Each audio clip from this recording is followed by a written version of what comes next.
Hi friends, வணக்கம். Welcome to Lakshmi ருச்சி நலபாகம். எல்லோரும் எப்படி இருக்கீர்கள்? இன்றைக்கி இந்த வீடியோவில் நம்ம பார்க்க போகிறது மாவிளக்கு போடும் முறை, மாவிளக்கின் தத்துவம், மாவிளக்கின் வகைகள், குலதெய்வத்திற்கு மாவிளக்கு போடும் முறை, கோவிலில் மாவிளக்கு ஏற்றும் முறை, இதெல்லாம் தான் இந்த வீடியோவில் ஷேர் பண்ணியிருக்கேன். நம்ம சேனலில் மாவிளக்கு ரெசிபீஸ் ஆல்ரெடி அப்லோட் பண்ணியிருக்கேன். ஆடி வெள்ளி திணை மாவிளக்கு, தைவெள்ளி சாமை மாவிளக்கு இதெல்லாம் அப்லோட் பண்ணியிருக்கேன். ரெகுலர் அரிசியிலையும் மாவிளக்கு அப்லோட் பண்ணியிருக்கேன். அந்த ரெசிபீஸோட லிங்க்கும் கீழே டிஸ்கிரிப்ஷன் பாக்ஸில் கொடுக்குறேன். அது வேணுங்கிறவா செக் பண்ணி பாருங்க. இப்போ தான் நம்ம சேனலில் புதுசாக பார்க்குறவாளா இருந்தால் லக்ஷ்மி ருச்சி நலபாகம் சேனலுக்கு மறக்காமல் சப்ஸ்கிரைப் பண்ணிக்கோங்க. பக்கத்தில் இருக்க ஆல் பெல் சிம்பலை கிளிக் பண்ணிக்கோங்க. அப்போ தான் நான் போடுற வீடியோஸ் எல்லாம் நோட்டிஃபிகேஷனில் வரும். வாங்க வீடியோக்குள்ளே போகலாம். மங்கள பொருளாம் விளக்கிதுவே, மாதர் ஏற்றும் விளக்கிதுவே, பொங்கும் மனத்தால் நித்தமுமே போற்றி வணங்கும் விளக்கிதுவே, விளக்கில் ஏற்றும் ஜோதியினால் விளங்கா பொருளும் விளங்கிடுமே, விளக்கில் விளங்கும் ஜோதியினை விமலை என்றே உணர்ந்திடுவோம், அம்பிகையின் அருளாட்சி நின்று பொழியும் தை மாதத்தில் தேவியை பலவாறு வழிபட்டு துதிக்கிறார்கள் பக்தர்கள். அவற்றுள் ஒன்று மாவிளக்கு ஏற்றுதல். ஜோதி வழிபாடு நம் பாரம்பரியத்தில் தொன்று தொட்டு தொடர்ந்து வருகின்ற ஒரு வழிபாட்டு முறை.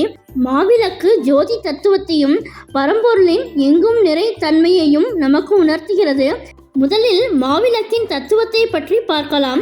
இருள் சூழ்ந்த ஓர் அறையில் ஒரு திருவிளக்கை ஏற்றி வைத்தால் அதிலிருந்து பெருகுகிற ஒளி வெள்ளம் அந்த அறையில் இருக்கும் அனைத்து பொருள்களையும் பார்வைக்கு புலப்படுத்துவது போன்று நம் மனமாகிய அஞ்ஞான இருள் சூழ்ந்த அறையில் ஞானமாகிய ஒளி தீபத்தை ஏற்றும் போது அதனுள் உறைந்திருக்கும் ஜோதி சுரூபமான அம்பிகையை நாம் உணர்ந்து அறியலாம். மாவிளக்கை இறை வழிபாட்டுக்கென தேர்ந்தெடுத்ததன் பின்னணியில் ஒரு தத்துவம் இருக்கிறது. நோக்குகிற இடமெல்லாம் நீக்கமர நிறைந்திருக்கும் பேரொளி வடிவான இறை தத்துவத்தையே மாவிளக்கு உணர்த்துகிறது. மாவிளக்கில் பயன்படுத்தப்படும் முக்கிய பொருட்கள் அரிசி மாவு, வெல்லம், நெய் ஆகியன. அரிசி அன்னம் பிராணமயம். அன்னம் பிரம்மஸ்வரூபமே ஆகும். உலகில் உயிர்களின் வாழ்வாதாரமாக உள்ளது அன்னமே. வெல்லத்தின் குணம் மதுரம், அதாவது இனிமை. அம்பிகை மதுரமானவள். ஒவ்வொரு ஜீவனுள்ளும் மதுரமான அம்பிகையே உரைகிறாள். அண்ட சராசரங்களுள் அவள் லீலை என்று வேறில்லை. லீலை என்று ஏன் சொல்கிறோம் என்றால், இப்பிரபஞ்ச விளையாட்டை அம்பிகை மிகுந்த விருப்போடும் ஸ்ரத்தையோடும் செய்கிறாள். விருப்பமில்லாமல் ஒரு செயல் செய்யப்படுமானால் அது செய்து முடிக்க வேண்டும் என்பதற்காக செய்யப்படுவதாகிவிடும். அக்னி பகவான் நெய்யில் வாசம் செய்வதாக ஐதீகம். ஹோமங்களின் மூலம் நாம் சமர்ப்பிக்கும் பொருள்களை அக்னியே உரிய தேவதைகளிடம் சேர்ப்பிக்கிறார். நெய்யை வார்த்தே ஹோமத்தீயை வளர்க்கிறோம். அக்னி பகவானின் சக்தி நெய்யிலே அடங்கியுள்ளது. எல்லா உயிர்களின் செயல்களுக்கும் காரணமான சக்தி அந்த ஆதிசக்தியே. ஆகவே நெய்யினுள்ளும் அந்த ஆதிசக்தியே உரைகிறாள். மாவிளக்கின் ஜோதியாக நின்றொளிரும் ஜோதி சுரூபமான அம்பிகை நம் இல்லங்கள் தோறும் உள்ளங்கள் தோறும் ஆத்ம ஞான ஜோதியை ஏற்றி அருள் புரிவதற்காகவே மாவிளக்கு ஏற்றுகிறோம். அடுத்தது மாவிளக்கின் வகைகளை பற்றி பார்ப்போம். மாவிளக்கு அரிசி மாவை சலித்து போடும் மாவிளக்கு, அரிசி மாவை சலிக்காமல் போடும் மாவிளக்கு, துள்ளு மாவு, பச்சை மாவு உடைத்தல், ஜோதி பிண்டி என்று பல வகைப்படும். பொதுவாக சாந்தமான தெய்வங்களுக்கு சலித்தும் உக்ரமாக இருக்கும் மாரியம்மன் போன்ற தெய்வங்களுக்கு சலிக்காமலும் போடுவது வழக்கம். குலதெய்வங்களுக்கு பிசையாமலும் மற்ற தெய்வங்களுக்கு பிசைந்து செய்வது சம்பிரதாயம். சில வீடுகளில் அரிசியை அரைத்து போடுவார்கள். பொதுவாக சாந்தமான தெய்வங்களுக்கு அரைத்து போடுவது வழக்கமாக இருக்கிறது. மாரியம்மனுக்கு இடித்து திரித்து போடுவதும் வழக்கம். பெரும்பாலான வீடுகளில் ஆடி தை வெள்ளிக்கிழமைகளில் மாவிளக்கு போடுவதை சம்பிரதாயமாக வைத்திருக்கிறார்கள். இல்லத்திலேயே அல்லது கோவிலுக்கோ சென்று மாவிளக்கு ஏற்றுவார்கள். சில அம்மன் கோவில்களில் பக்தர்கள் ஒரு குழுவாக சேர்ந்து ஒரு குறிப்பிட்ட தினத்தில் அம்பிகைக்கு மாவிளக்கேற்றும் விழாவை விமர்சையாக கொண்டாடுகிறார்கள். குலதெய்வ கோவிலுக்கு சென்று வழிபாடு செய்யும் போது மாவிளக்கேற்றுவது சில குடும்பங்களில் வழக்கத்தில் உள்ளது. குலதெய்வத்திற்கு மாவிளக்கு போடும் முறை பற்றி இப்போது பார்க்கலாம். சில கோவில்களில் அந்த கோவிலில் சென்றே அரிசி ஊற வைப்பதிலிருந்து செய்ய வேண்டுமென்ற சம்பிரதாயம் உண்டு. அவ்வாறு இல்லை என்றால் மாவை நாமே தயாரித்து எடுத்து செல்லலாம். அரிசியை குறைந்தது 1 மணி நேரமாவது ஊற வைத்து மிக்சி அல்லது ஈரமாவு திரிக்கும் மிஷினில் கொடுத்து மாவாக்கி தயார் செய்து எடுத்துக்கொள்ள வேண்டும். குலதெய்வம் சாந்தமான தெய்வமா அல்லது உக்கிர தேவதையா என்பதை பொறுத்து மாவை சலித்தும் சலிக்காமலும் உபயோகிக்கலாம். ஒரு பெரிய தாம்பாலம் அல்லது பாத்திரம், இது மாவிளக்கு ஏற்ற கலப்பதற்கு தனியாக ஒரு பாத்திரம் எடுத்துக்கொள்ள வேண்டும். நெய்யை உருக்கி ஒரு சம்படம் தூக்கில் எடுத்துக்கொள்ளவும். திரியை இதிலேயே போட்டு வைத்தால் திரி நன்றாக ஊறி ஏற்ற வசதியாக இருக்கும். பொதுவாக மாவிளக்கு ஜோதி திரி அல்லது கமலத்திரிதான் உபயோகிப்பது வழக்கம். பஞ்சு திரியும் உபயோகிக்கலாம். நாட்டு சர்க்கரை, அரிசி 1/4 கிலோ என்றால் 1/4 கிலோ சர்க்கரை தேவைப்படும். ஏலக்காயை பொடி செய்து எடுத்துக்கொள்ள வேண்டும். பச்சை கற்பூரம் சேர்க்கும் வழக்கம் இருந்தால் அதையும் தனியே எடுத்துக்கொள்ளலாம். கோலமாவு, சில வீடுகளில் மாவிளக்கு மாவையே கோலம் போட உபயோகிப்பார்கள். அவரவர் வீட்டு வழக்கத்தை ஒட்டி எடுத்துக்கொள்ளலாம். வெற்றிலை, பாக்கு, தேங்காய், பழம், ஊதுபத்தி, பூ, கற்பூரம் முதலிய பூஜை சாமான்கள் இதற்கு தேவைப்படும். கற்பூர தட்டு, வெற்றிலை பாக்கு வைக்க ஒரு தட்டு அல்லது தாம்பாலம், ஆரத்தி எடுக்க ஒரு தட்டு ஆகியவை தேவைப்படும். மாவிளக்கு ஏற்றும் முறை. கோவிலில் குலதெய்வத்தின் முன்பாக மாவிளக்கு ஏற்றவென ஒதுக்கப்பட்ட இடத்தில் கோலமிடவும். ஒரு பாத்திரத்தில் மாவு, நாட்டு சர்க்கரை, ஏலக்காய், பச்சை கற்பூரம் ஆகியவற்றை சேர்த்து நன்றாக கலந்து கொள்ளலாம். இதை தாம்பாலம் பாத்திரத்தில் மாற்றி குவியலாக பிடித்து வைக்கவும். தேவையெனில் சிறிது நெய் சேர்க்கலாம். ஆனால் மாவு உதிர் நிலையில் இருக்க வேண்டும்.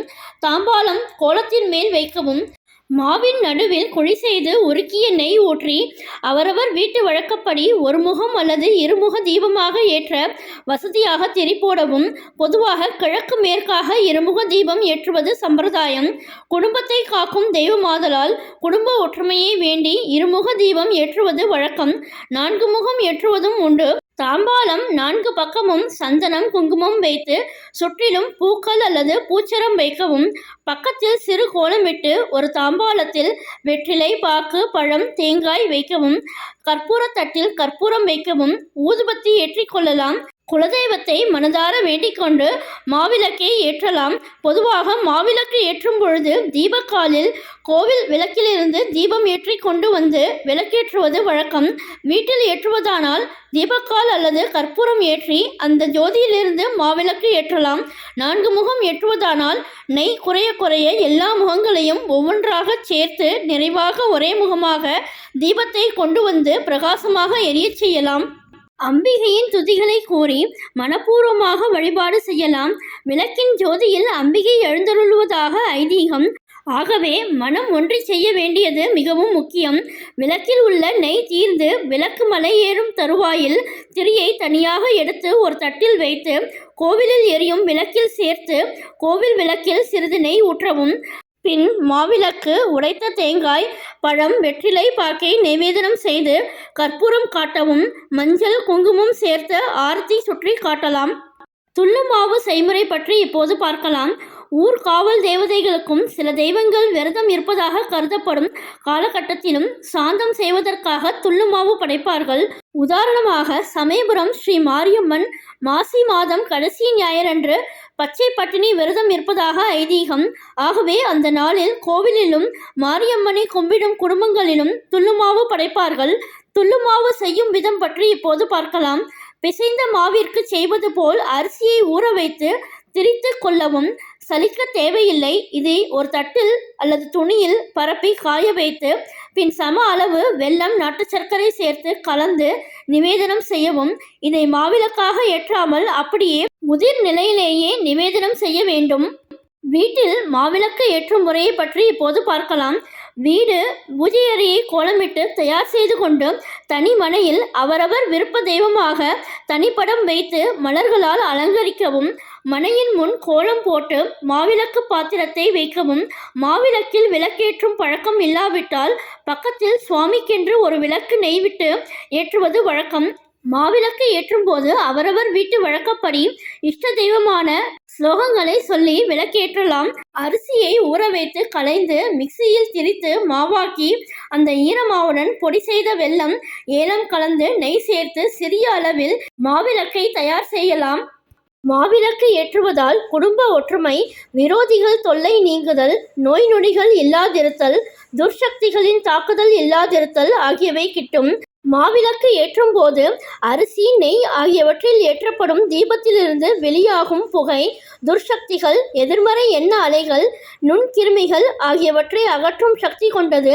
ஆகவே பலர் கூடும் கோவில்களிலும் நம் இல்லங்கள் தோறும் மாவிளக்கு வழிபாடு செய்கிறோம்.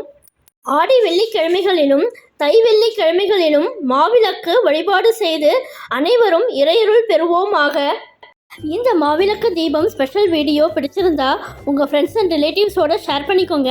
என்னுடைய லக்ஷ்மி ருச்சி நலபாகம் சேனலுக்கு மறக்காமல் சப்ஸ்கிரைப் பண்ணிக்கோங்க. நான் வேறு ஒரு இன்ட்ரெஸ்டிங்கான வீடியோவில் உங்களை மீட் பண்ணுறேன். Thank you, by.